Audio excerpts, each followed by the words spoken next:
দূর মিয়া, আপনি চিনেন না জানেন না, কারে আবার কাজে দিয়ে দিলেন? কেন কাজ দিলে কি হয়েছে? আরে ওস্তাদ, কয়দিন আগেও আপনি একজনের কাজে দিছেন, আপনার 10,000 টাকা ক্ষতি করছে। আপনার কি এই কথা মনে নাই?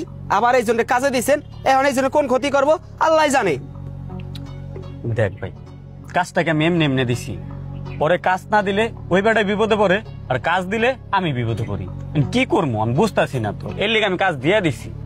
হায় রে আল্লাহ, মানুষের সমস্যা দেখতে দেখতে নিজের যে কত সমস্যা হয় ওই দিকে চাইয়া দেখেন না।